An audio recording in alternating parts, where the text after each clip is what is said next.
Honourable Finance Minister. Thank you very much, sir. So have you, just as you've rightly pointed out, it is a reply which is addressing those points which have been raised during the debate on 3 different bills. One is the Jammu Kashmir Appropriation Bill number 3, and also the Appropriation Bill number 2, which has come from the Rajya Sabha, together with the Finance Bill 2024.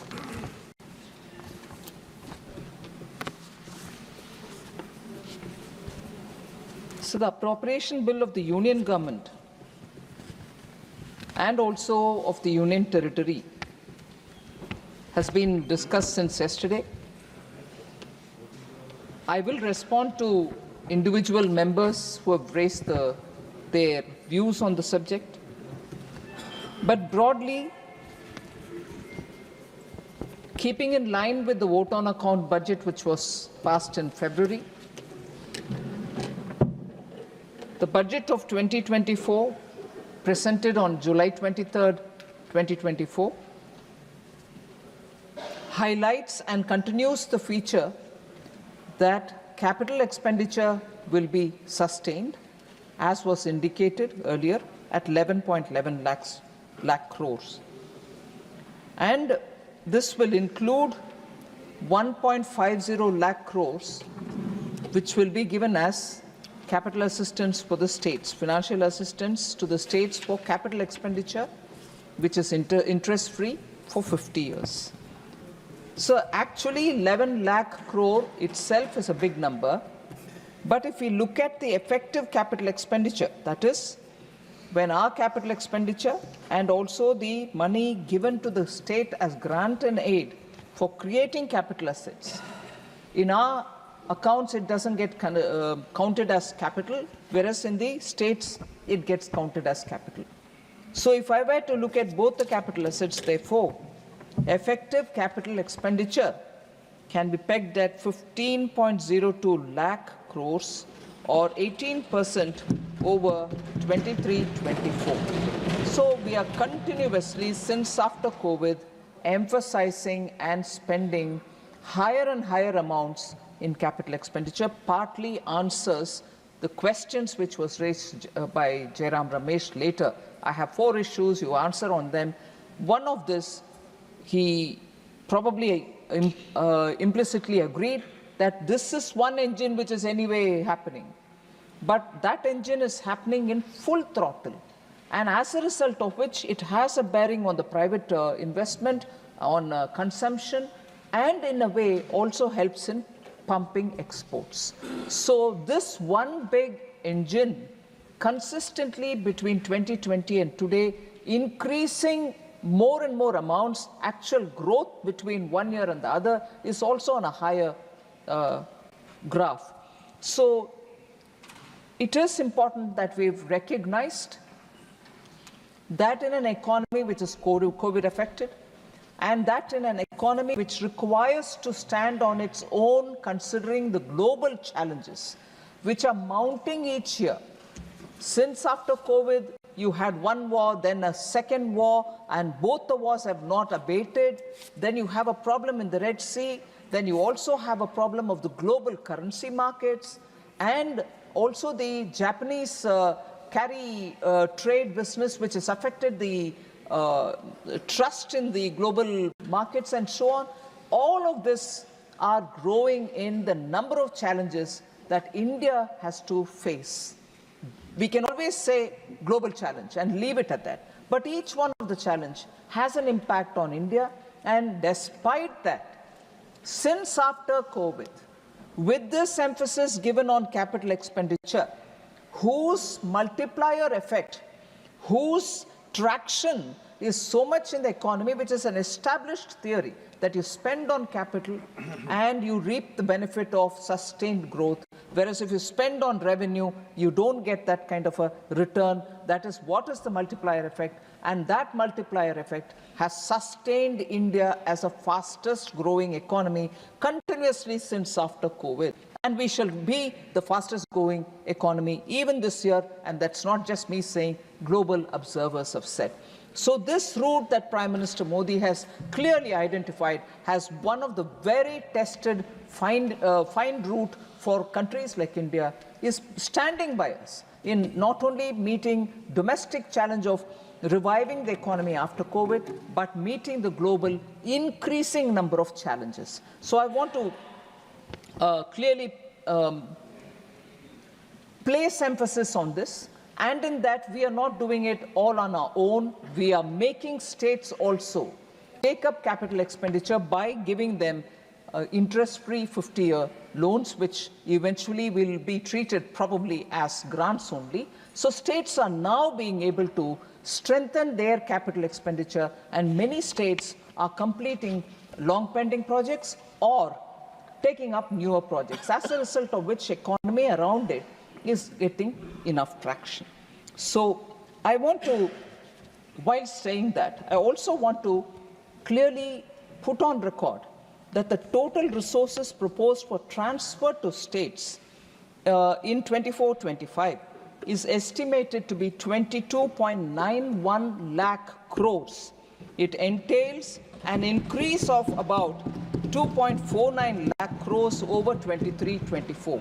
So there is an increase between last year and this year, and this is the range at which we are devolving resources to the states. Similarly, outlays for all union territories have increased from 61,118 crore last year to 68,660 crore this year. This is for all the UTs for this year. So I've also announced a slew of measures aimed at adding employment, because employment intensity to India's growth story is a very critical component, and through renewed impetus being given to manufacturing sector. I had detailed the various steps that we had taken for supporting manufacturing sector, but very clearly the manufacturing sector and its contribution, which I'll explain in a minute more, proves that these policies that we have taken up to support manufacturing is actually paying good rewards.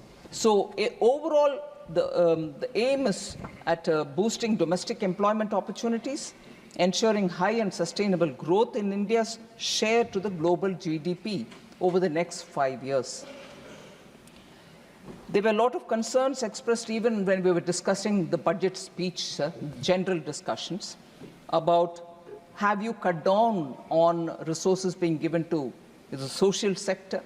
I would want to take this opportunity once again. I did it last time. I'll say it now as well.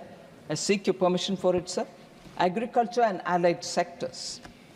We have not cut down. On the contrary, more is being given. 1.44 lakh crores was the allocation last year. This time it's gone to 1.52 lakh crores. 8,000 crore more than the last year. And 1.22 lakh crore more than the BE of 13-14. Education, employment and skilling, very important sector, sir. 85,000 crore was the allocation in 2013-14. Last year it was 1.20 lakh crore. This year it is 1.48 lakh crores. So 23% more allocation, that is 28,000 crores more than the last year. Women and child girls. I did hear quite a few honorable members speak saying allocation for women is not substantial. I'm afraid not, sir. It is substantial. 96,000 crore it was in 2013-14. Last year it was 2.31 lakh crore. This year it is 3.27 lakh crores. 41% more allocation, or 96,000 crores more than last year. So rural development, including infrastructure, had 87,000 crores in 2013-14, whereas last year it had 2.38 lakh crores.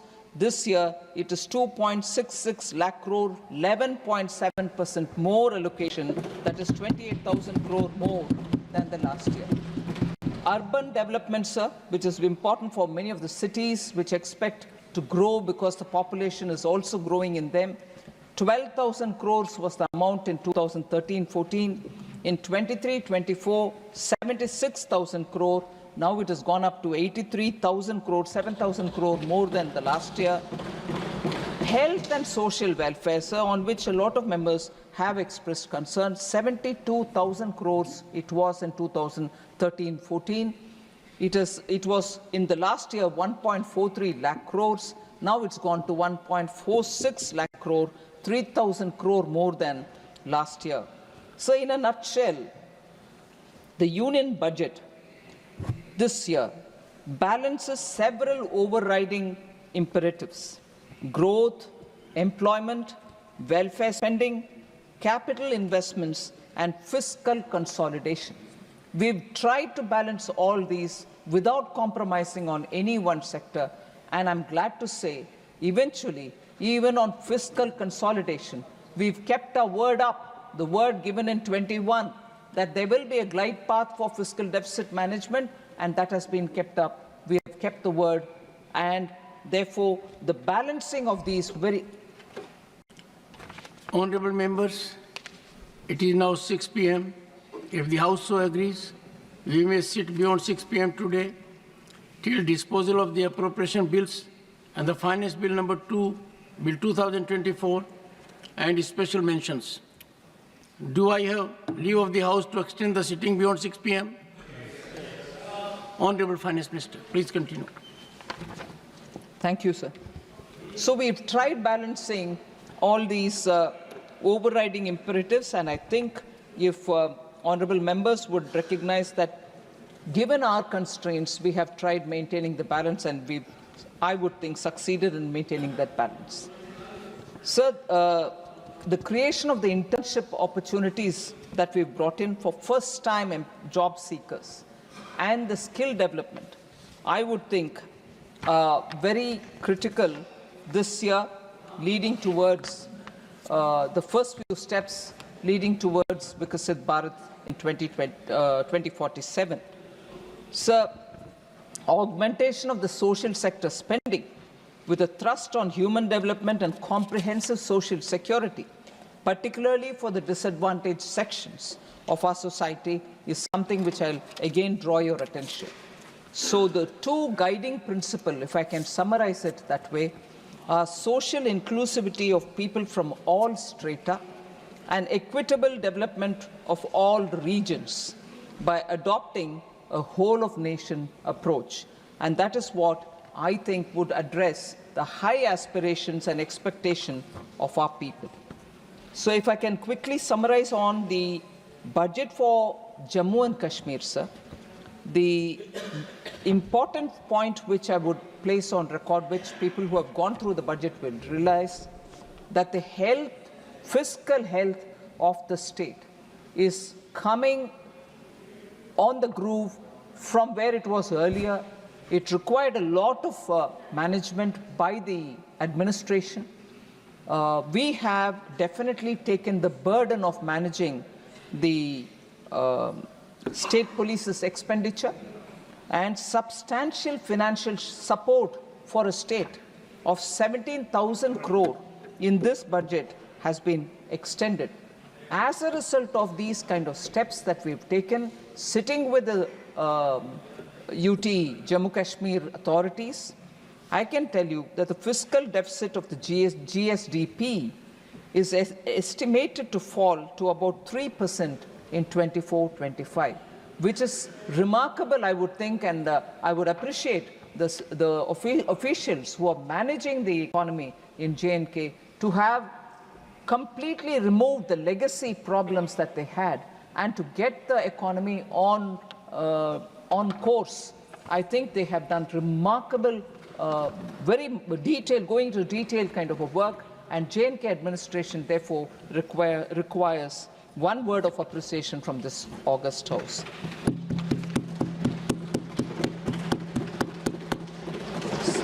So broadly with these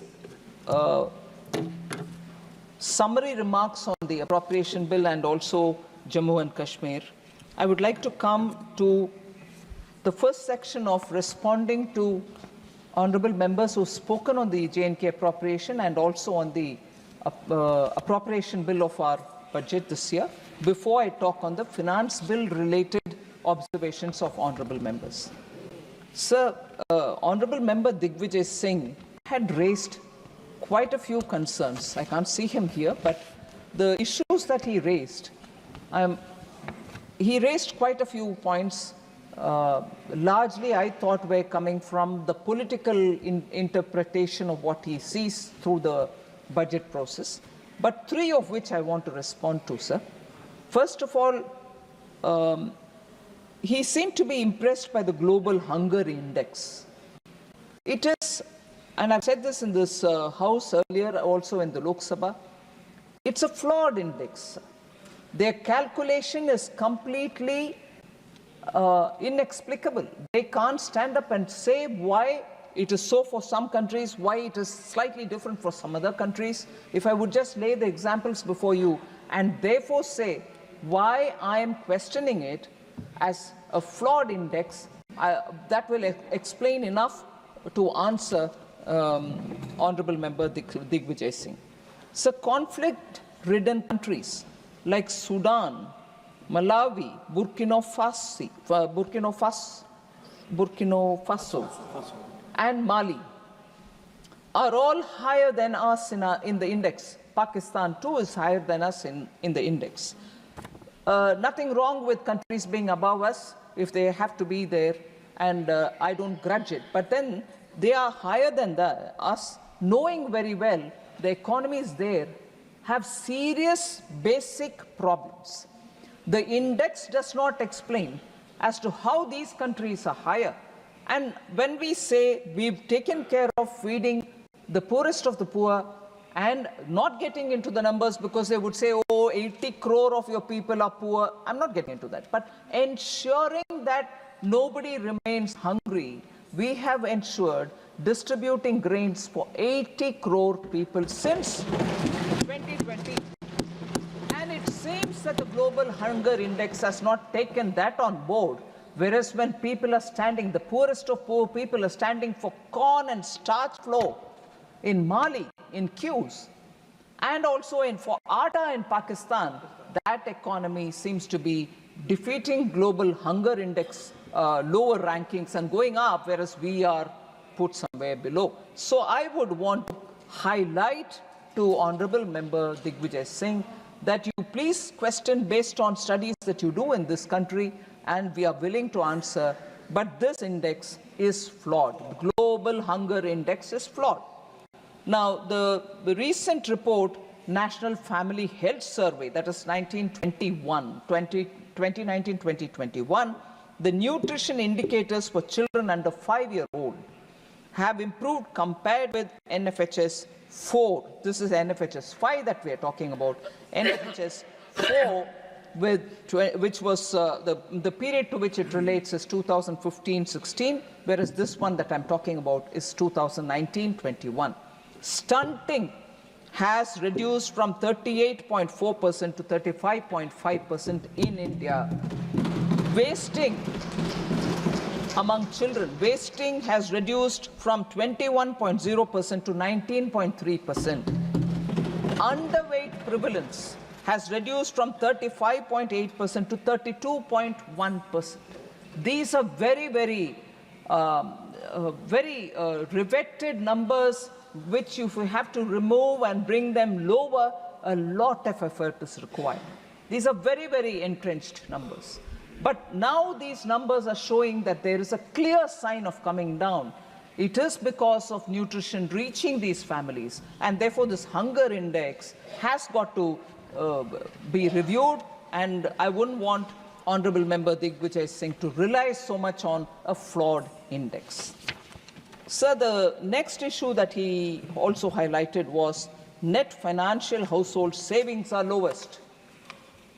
So I want to highlight the fact that country is witnessing a lot of change in terms of smart portfolio diversification.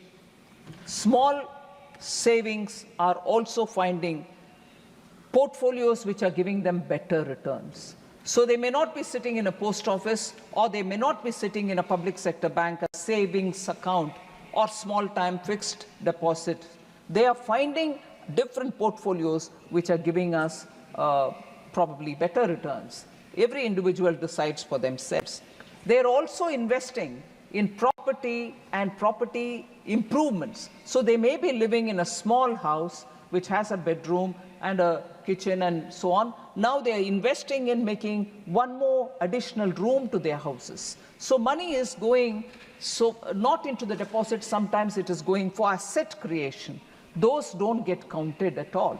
And even better, sir, when we were talking about rationalizing capital gains tax, the number of people who came back to say, why are you now even bringing in a small increase in the futures and options, the trading that happens in futures and options? And I was surprised when people who told me were very middle-class people.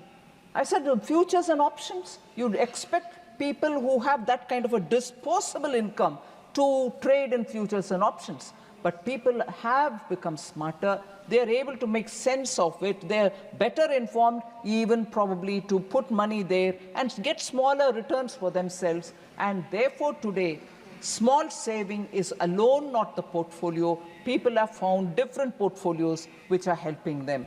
So I need to highlight the fact that financial household savings today will have to include, when you're counting that, you will have to include the other portfolios which are available for small families. So growth in housing sales in cities has been particularly impressive, indicating that urban households are diversifying the deployment of their savings. In 2023, residential real estate sales in India were at their highest since 2013, witnessing a 33% year-on-year growth, with a total sale of 4.1 lakh units in top 8 cities. So people are moving to thinking in terms of having their savings become investment into properties and also into portfolios which give them better returns. So I want that fact to be taken on board by Sri Honorable Digvijay Singh. Third, sir, he spoke about unemployment is increasing, labor-intensive sectors like textile sector is being ignored, which is not the case, sir. And he did say only in this budget you're supporting textiles and leather, but not earlier. That is not true. Quite a few years we've been sustaining our interest and making sure that support is extended through various different ways for labor-intensive sectors. While I can go about telling about what is the periodic labor force survey saying on how the employment numbers are going up, unemployment coming down, but I will use this example of supporting women in the workplace, which we have done, which is showing result. So if women's data is improving, you can safely assume that men's data equally is going up. If I were to say the reverse, it may not be holding good. But female enrollment in higher education has increased by 32% since 2014-15. Women's labor force participation has risen to 37% in 22-23 from 23.3% in 17-18. This increased participation of women in the labor force has reversed the steady decline that was observed during the UPA era.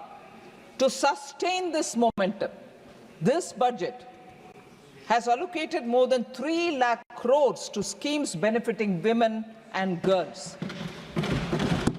Also, sir, in collaboration with industry, we will set up working women's hostels, establish creches, organize women-specific skilling programs, and promote market access for women SHG entrepreneurs. So, Honorable Member Digvijay should actually look at various different sources before he has reasons to believe what he said, sir. I would direct his attention towards that. So I've tried, therefore, to address issues raised on unemployment by very many different members. I'm not naming them. I have a list here. Social sector public spending, and also I think even during the budget speech, I did say that concern of few members that attention is going only to some states and not other states. I think I've dispelled that, but these issues have been addressed. Now I come to talking about the finance bill, sir. I'll give a brief opening remark and then go to talking about specific issues which honorable members have raised. So this finance bill has actually very clear route. It's ambitious. We've tried to create a taxation system that is simple, that is equitable, and easy to administer. The system that recognizes the efforts of the taxpayer in nation building. So we trust the taxpayer, and we want to give him or her a simplified taxation scheme of things. So the revenue proposals which have been brought in here focus on two areas: ease for taxpayers by simplifying tax laws and procedures, and also facilitation for growth and employment. So largely the debate on finance bill has been confined to you're not doing enough for the middle class. So I just want to highlight the specific steps in this budget and also the one before, actually also inclusive of the fiscal measures that have been taken in the finance bill. So in 2023, the slabs for personal income tax were significantly liberalized under the new regime. All taxpayers had a reduced tax liability of up to 37,500 crores last year. This government has again revised the slab in the new regime this time also. And that was explained earlier also. I will recall it. 17,500 rupees is the effective relief for the salaried class. Standard deduction for salaried employees has also been increased from 50,000 to 75,000 in this finance bill. Deduction on family pension for pensioners is proposed to be enhanced from 15,000 to 30,000 rupees. For salaried employees, deduction on employers' contribution in case of employees in private sector, which was missing all these years. Public sector employees had it, but private sector employees will get it now. And public sector banks opting for new tax regime has been raised from 10% to 14% in this budget. So I just want to highlight the facts, sir. Compared with very many developed economies, which have actually increased the tax rates, despite the pressure from COVID times, we have actually reduced the burden on middle class substantially. Effective tax, sir, on an income of 15 lakhs is reduced to 10% in 2023 under the new regime and has been further reduced this year. So I want that number to be clear for people who are earning 15 lakhs since the last budget to this one. The effective tax is only 10%. So this is a clear middle class friendly approach by using the new tax regime. Sir, even as I was coming here, in the afternoon, I had a young journalist tell me, "Ma'am, thank you very much." I said, "For what?" She said, "I got my refund this time within a week." The former CBDT chairman is here, reporting to you, as you said yesterday, reporting to you. Refunds have been systematically in the last few years one of the biggest things which the CBDT has handled. And continuously from last 3 years, we are each year improving our performance. That today, I had this young journalist tell me, I was anyway going to tell the honorable members of this House that from 93 days in 2013-14, the time which took for refunds to reach people, it is today only 10 days. You pay the tax within 10 days, you get the refund that is due to you. I would also like to remind, sir, from the days of tax terrorism and rent seeking, today we have a faceless regime which has infused confidence in the minds of the taxpayer. And we trust the taxpayer in that he should just fill up the pre-filled forms which comes to him and his returns are filed. We also periodically come up with Vivad Se Vishwas schemes which are aimed at reducing litigation so that all the pending litigation can be cleared and demands also can be removed. So this has brought relief to a lot of taxpayers, particularly the MSMEs, individuals and small corporations. Sir, this budget, small, old, petty and unverified tax demands of 90 lakh taxpayers were removed from the records as announced in the interim budget 2024. 90 lakh taxpayers pending demands, unverified tax demands have all been removed. Actually, this corresponds to 1.1 crore entities. So that's the kind of relief, and this largely benefits the middle class. Angel tax was removed, sir. I don't need to go into it. It was brought in 2012. We tried doing several things to make it softer rather than that kind of a exploitative tax, which is what was the Congress Party's description of angel tax was. They brought it in so they should know about it, and they said it is exploitative. We have removed it. So, sir, we've also announced in this budget a comprehensive review of the Income Tax Act in this budget. It's not going to be forever. 6 months is the time I've given them.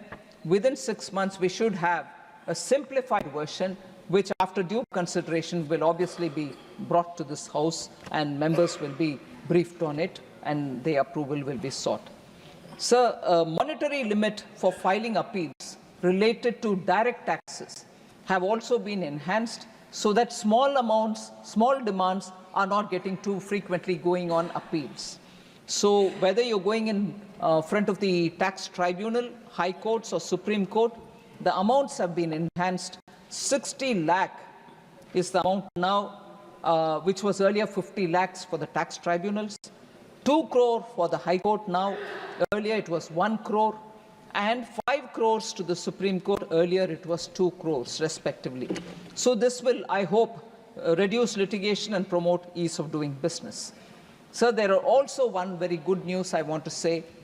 As a consequence of the proposed upward revision of monetary limits in Finance Bill 2024, which is what I explained a minute ago, a total of 7,754 appeals, 1,044 appeals pertaining to indirect taxation, and about 6,710 appeals of direct tax are likely to be withdrawn from the various judicial fora, whether it is Supreme Court, High Court or CESTAT or ITAT. We are going to withdraw all of them. So that will directly give relief to a lot of small businesses and middle class people.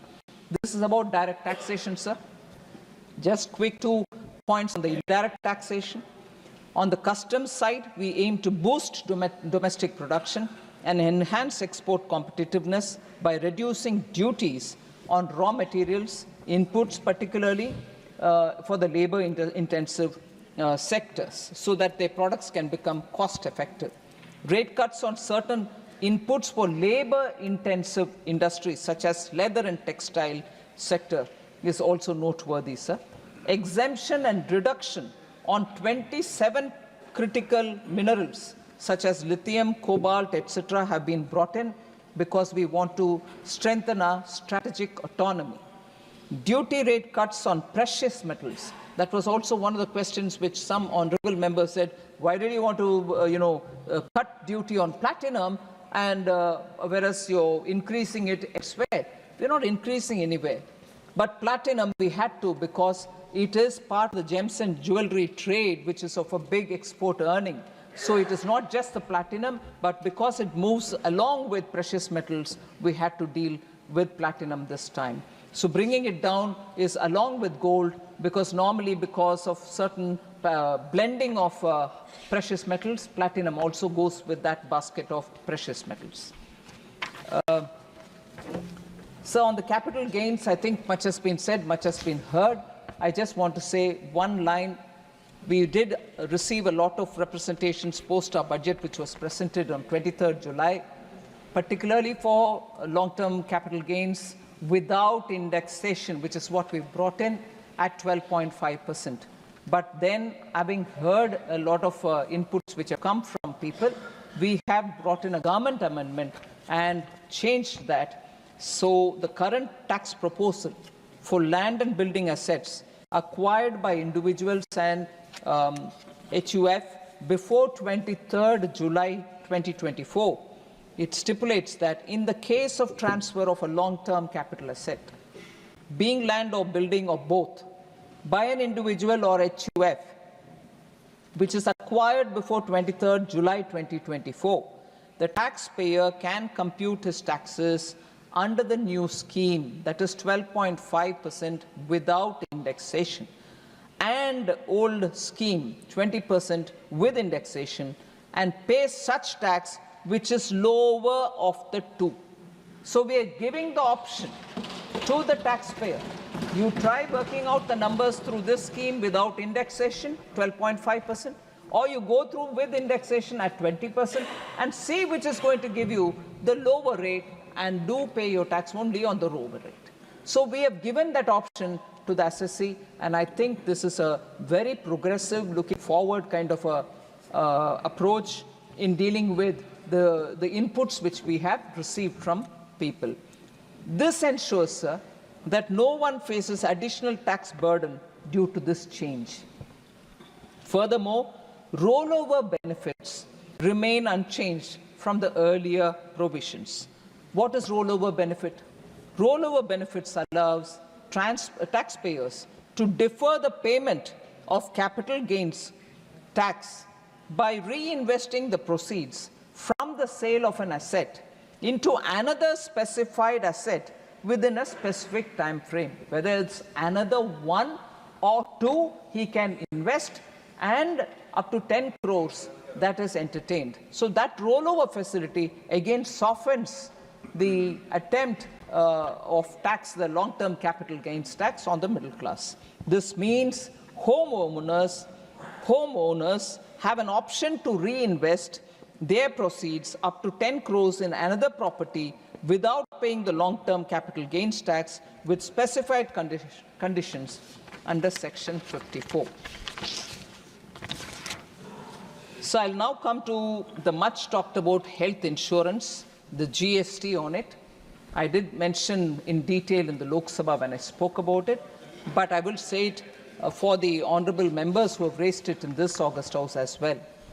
Sir, it was a bit disappointing to see a matter which is entirely in the realm of GST Council. Sorry? Are you yielding? No, sir. Okay. I'm speaking, sir. Sir, actually, it is in the realm of the GST Council. No way by protesting here or telling that the finance minister should do it, the seriousness of what we are talking can be missed out. The seriousness of protest is substituted for reflecting. Sir. In this House, we reflect and contribute. And therefore, I would like to give the facts before this August House, sir. The point is, I had to say this and I will say it. Before GST 2, medical insurance premiums were taxed. I have quite a few voices which tell me, oh, so are you saying it was there then and you won't do anything about it? No. But I need to answer those issues which pretend to believe that it is all a sin which has come after GST has come in. I'm sorry, sir. It existed before GST. Let's address each one of the issues. I'm not here to justify this way or that way. Let the GST Council take a call now that they've heard all of us speak about it. But let us also not look the other way when the facts are before us. GST came in 2017. Prior to GST coming in, every state levied taxes on the premium collected on insurance. Let's concede that first. Let's have that before us. And if it is before us, would you now say, oh, because of GST and Modi brought this, how heartless are you? I'm sorry, hang on. Even in the GST Council after 2017, 3 times this issue was discussed. 31st meeting on 22nd December 2018. Again, the GST Council, which is 37th meeting, which happened on 20th September 2019, and 47th meeting, which happened in June 2022. This issue has been taken up by the GST Council. And who are the members who are sitting in the GST Council, sir? The finance ministers of every state. And together, all the states' finance ministers hold 2/3 voting power in the GST Council, and the central government, with the chair, has 1/3. So the decisions that are taken there are taken with inputs from every state finance minister. They can belong to any party. So my question is, honorable members who protested with placards here, I want to ask, did they write letters to their own finance ministers to say, hey, what are you doing? Why did you not take this up in GST Council? Much before I go to Delhi and scream about it, I want you as a representative of my party running this government in this state to make sure that the GST Council will only take a decision which we want. What stopped any one of them to do that there? To just make sure an opportunity which came by their side because some minister wrote a letter and somebody who was a part of the delegation who, without the permission of the minister, put it out in public domain. And then, with due respects, everybody comes in, inclusive of some chief ministers, to say, oh yeah, I am also supporting that. You should now withdraw it to the finance minister, who's a chair there, all right, but part of the GST Council. I wish individual states, chief ministers or members of parliament write to their respective finance minister and say, go now. Make sure the next GST Council meeting takes this up. No, they didn't do this. Hindi में जो बोलते हैं, राजनीतिक रोटी सेकने के लिए इधर खड़े हो जाओ. और वो निर्मला सीतारामन, वो मोदी जी, ये क्या तरीका है? मिडिल क्लास उनके हेल्थ प्रीमियम के ऊपर आप जीएसटी कलेक्ट कर रहे हो?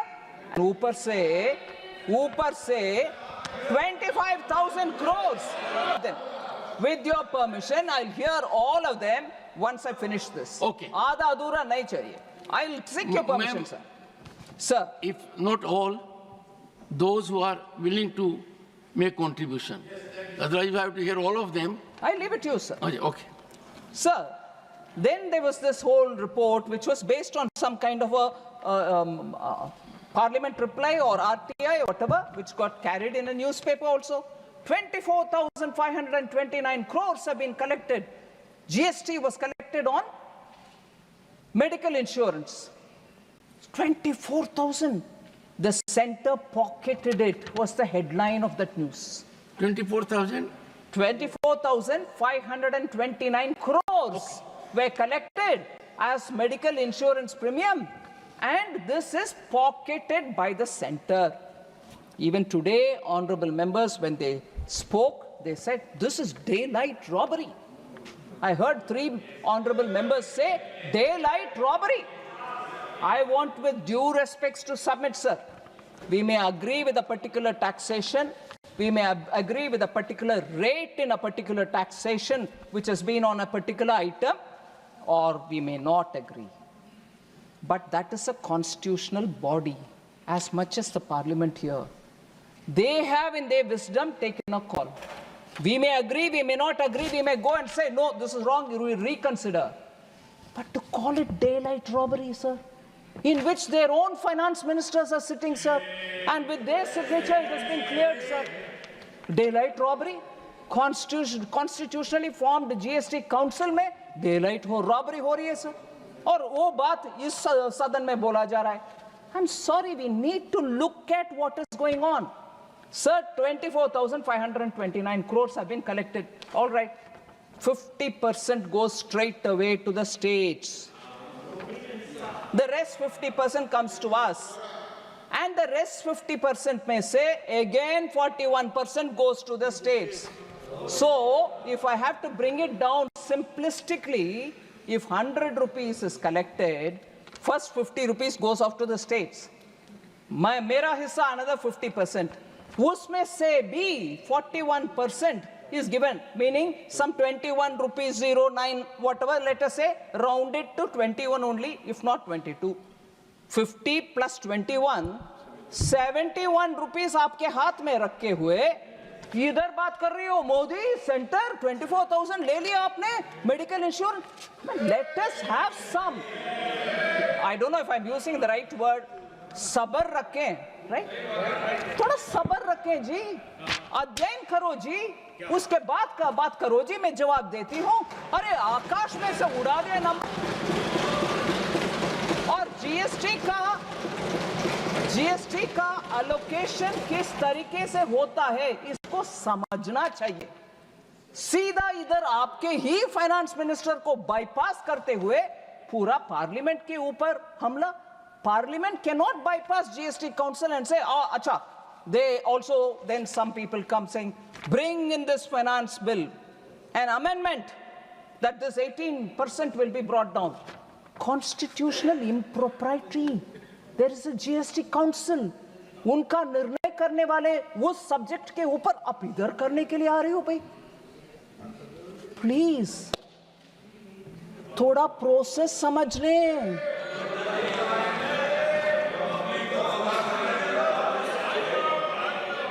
Sir, and I'll humbly submit, sir, not only are the finance ministers of every state is sitting to take the final call on every rate which is determined on items, there is a fitment committee which looks into these things much before it comes to the council, before the ministers.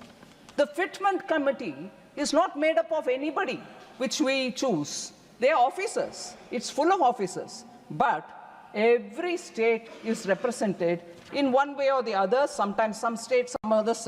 This time, the current fitment committee in the GST Council has members from several states, and particularly from West Bengal, from Tamil Nadu, from Karnataka. They're all there in it. Fitment committee which decides on the matter of tax rates, before it comes to the GST Council, wherein again ministers are seated. So, if I've named 3 states, it's not as if I'm ignoring the others. I'll give you the example. Current representation in the current fitment committee has Rajasthan, Gujarat, Maharashtra, Bihar, Haryana, UP, MP, and West Bengal, Tamil Nadu, and Karnataka. Okay, they are so it is not as if it is only some states and some others, and this fitment committee, for all you know, was constituted much before the election results came of the states. That continues. We don't disrupt it. Sometimes it changes, sometimes it doesn't. So the fitment committee consisting of officers are there where every state, I mean, most states get represented. In another committee, somebody else, some other states will come in. Rotation. So in other words, I just want to say, another misunderstanding. The central government collects. No, the GST Council collects it.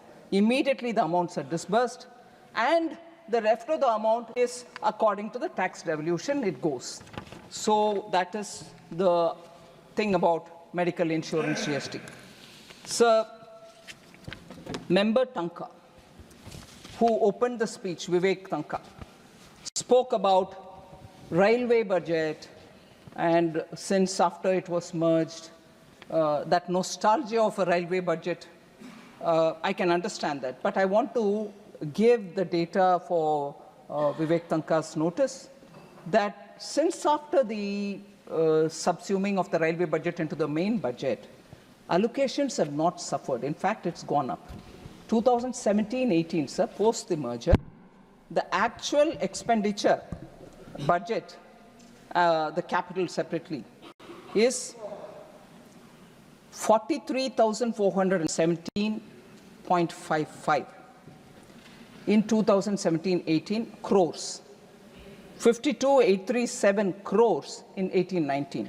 And so it goes. In 2021, it crossed 1 lakh crore. Capital expenditure, I'm not talking about the other. 21-22, 11 lakh crores, something 7,270 crores. Then 15 lakh 9,256 crore. Going like that. Today, for 24-25, the current budget, it's 25 lakhs to 2,000 crores for capital in railways alone. So the actual is, the previous year's numbers are also there, it gets 99% utilized. So the bringing the railway budget into the general budget has not in any way made railways suffer. Sir Vijay Sai Reddy, the honorable member, spoke about minimum bank balance. And when the balance, minimum balance has been kept, banks have been collecting penalty from account holders. So I want this to be laid clearly, that the minimum balance requirement does not apply to PM Jan Dhan account holders. It does not apply to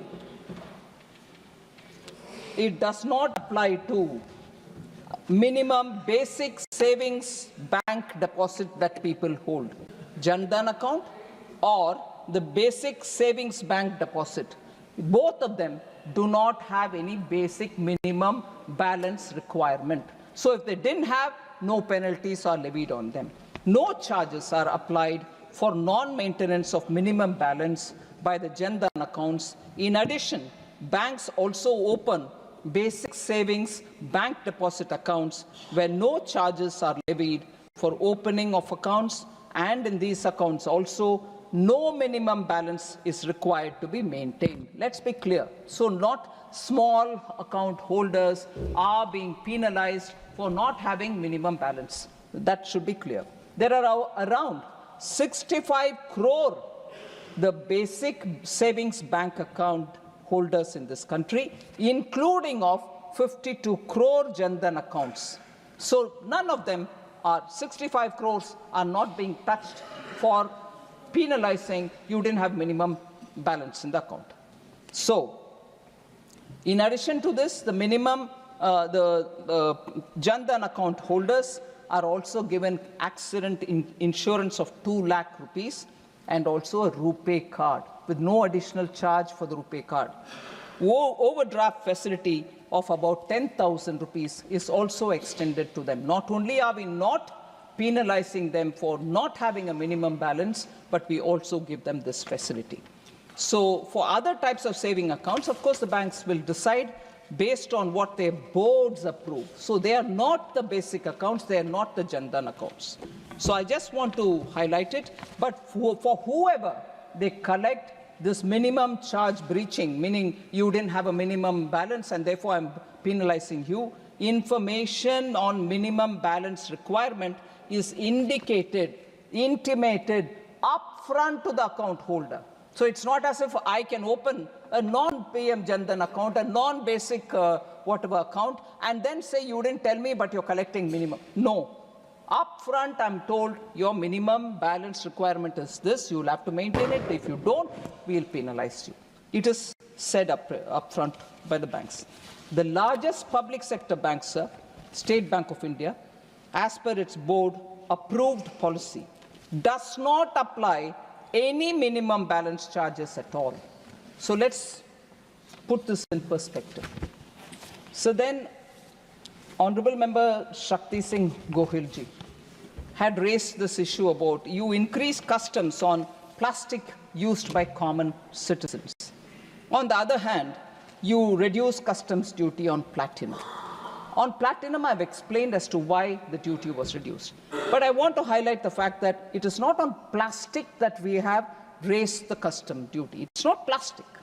We have raised it on the commonly used plastic item, BCD, remains unchanged. What has been raised? The basic customs duty has been increased from 10% to 25%, only on PVC flex films that are used for making flex banners.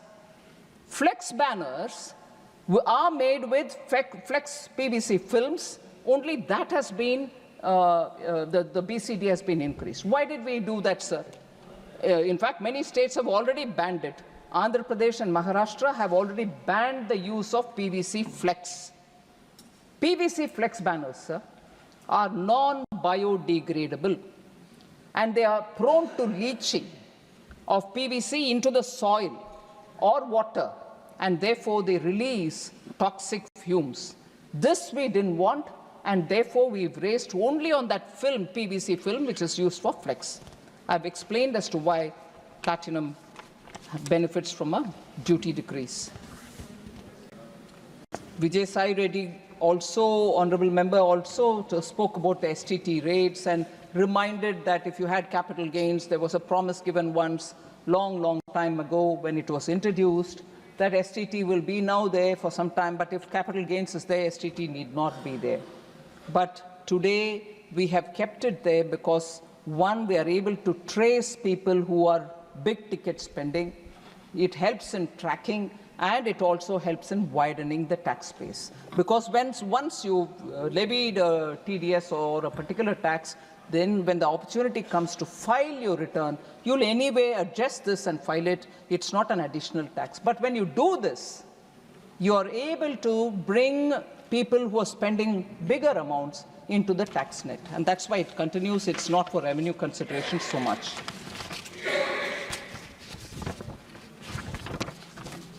Sir, I can't see Member Sanjay Singh, honorable member, who raised a lot of issues. But one or two things which I want to highlight, sir. Recovery. He expanded on haircuts, read a list of material. They are not classified material. They come out because NCLT puts it out or the resolution professional puts it out. They come out in public. We don't waive, and these are court processes. NCLT will have to stamp after the resolution professional decides on between the two parties as to how this will be executed. So recovery proceedings are part of a judicial process. The resolution plans are approved by a transparent judicial process. The defaulting promoter are not allowed to rebid for their own company, so that we don't have them coming through the back door and getting it for lesser price now.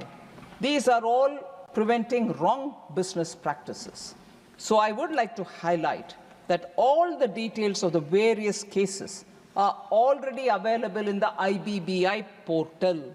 So over and above what he read out, Honorable Member Sanjay Singh can go to the IBBI portal and take all the detail. They are there for everybody to see.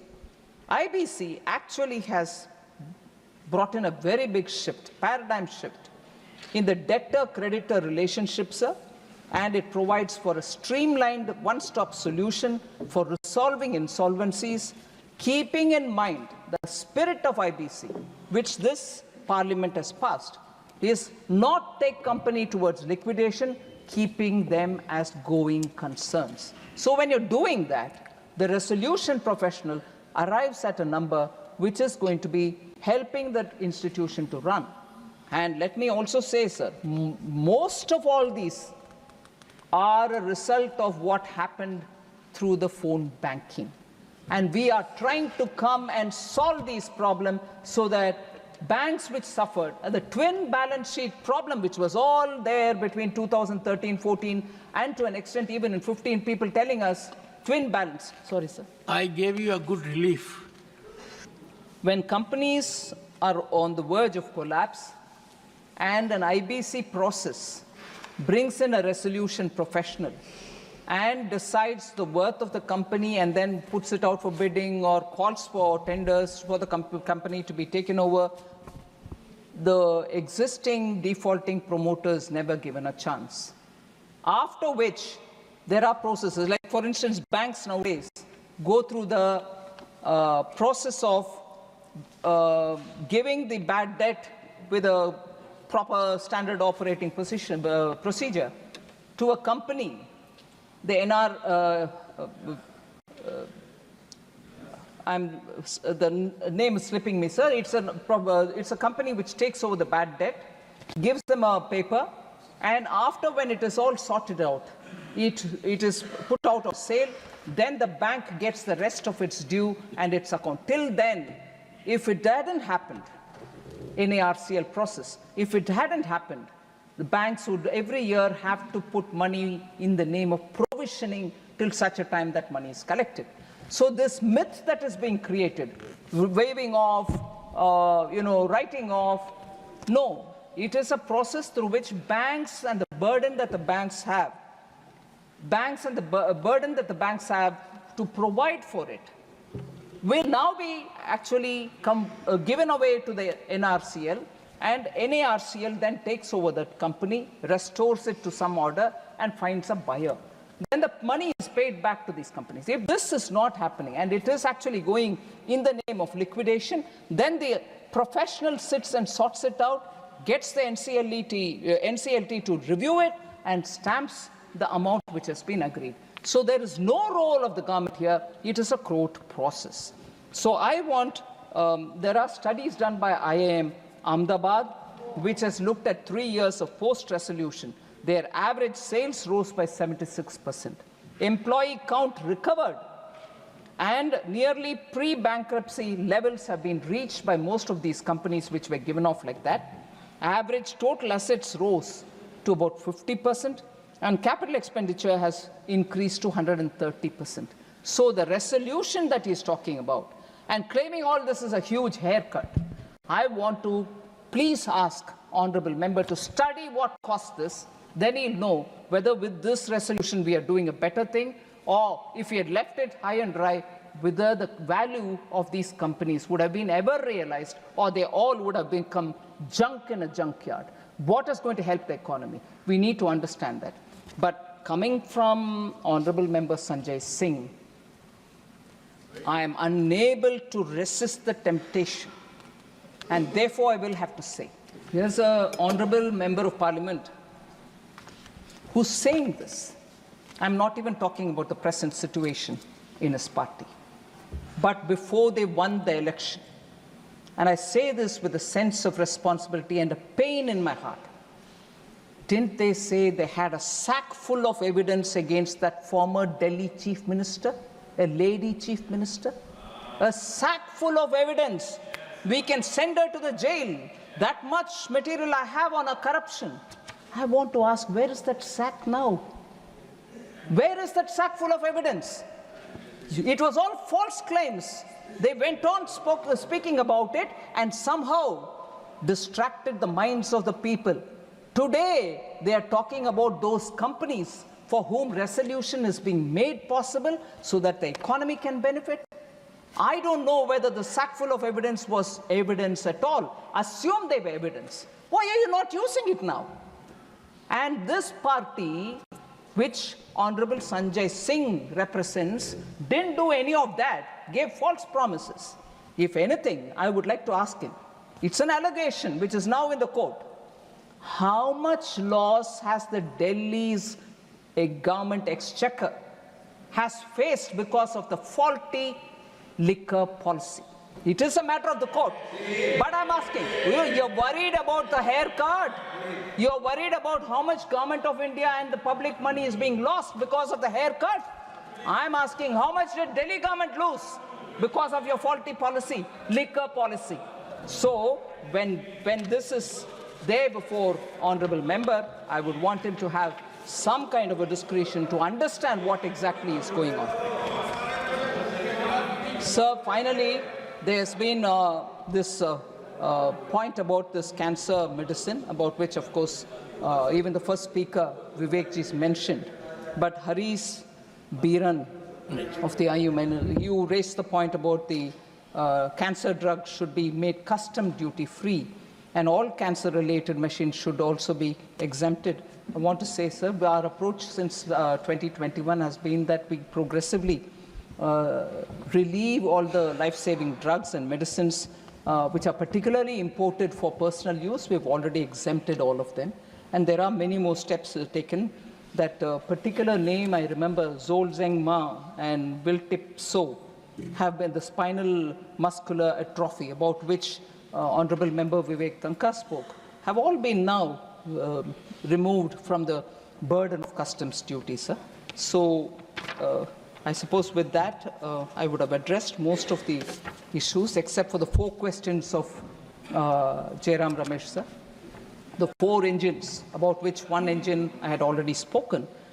Private investment is stagnating, is his feeling. I want to highlight the fact, sir. Private sector investment has been increasing since the pandemic. It is rising from 3.8 lakh crore in the pandemic year 2020-21 to 4.9 lakh crore in 21-22 to 6.1 lakh crore in 22-23. So gross fixed capital formation, which is an indicator of investment and new value added to the economy, it is expected to be the largest GDP growth driver in this year. And therefore, with a percentage contribution of 44.9%, the GFCF is a real instrument through which we are seeing faster growth since the pandemic induced contraction set in. Also, sir, by private non-financial corporations, the gross fixed capital formation increased from 24.17 lakh crore in 21-22 to 28.95 lakh crore in 22-23. 19.8% increase at current prices. So that answers about one of the engines, sir. The other engine I had already spoken about. I'll talk about the manufacturing in particular. That is by itself, not the, it is part of the engines which have to work. Gross value added at 14.3%. And in that is in February of financial year 23, and an output share of 35.2% during the same period. Manufacturing gross value addition grew by 9.9% in 23-24. So the high frequency indicators performance, such as the HSBC India Purchase Manager Index PMI for manufacturing, which has been expansionary for 36 consecutive months, which is 3 years, it is expanding in the expanding territory only. This has to be contrasted, sir, with the situation under the UPA, when manufacturing activity stagnated for 8 consecutive months in 2013, that is May 13 to December 13, it was only in contraction territory. Whereas now, we are seeing for 36 months, it is only in the expansion territory.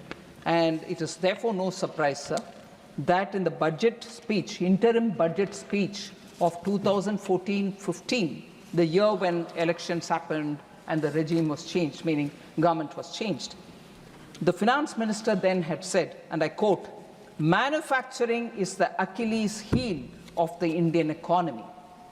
The deceleration in investment in manufacturing is particularly worrying," unquote. That's the quote then. Whereas now I'm showing you how GVA, PMI, all of them are doing well. So we've also come up with a PLI scheme for 13 sunrise sectors. Even that is bearing results. Telecom, particularly telephone manufacturing, I don't need to elaborate on that, sir. Defense production is another area in which we are really doing very well. Under our government, total defense exports during 2004-5 to 13-14, which was earlier government, was only 4,312 crores, whereas what it is now, total defense export is 88,319 crore for the period between 14-15 and 23-20. The last point, sir, is the private consumption. Is that stagnating? No, it's not stagnating. It is actually, if you take the indicators, sales of passenger vehicles increased by 8.4% year on year. Highest ever mark is 4.22 million. The Indian aviation industry has recorded its highest ever domestic passenger traffic for a half year. Between January and June 2024, Indian airlines, meaning airlines in India, carried 79.35 million passengers. It is also reported that the rural growth, sir, particularly of two-wheeler industry, domestic two-wheeler. Because if I talk of passenger vehicles, they'll say, oh, you're talking of SUVs. No, I'm talking of two-wheeler. The domestic two-wheeler industry for the year 24 witnessed a total sales volume of 17.97 million units, reflecting a growth of 13%. Three-wheeler sales, which is largely used by small businesses, registered best ever sales of nearly 6,32,500 units, which is a 57% growth. All this cannot happen if the rural demand is not high. So I think I've largely answered most of his questions. Rural wages are not stagnating.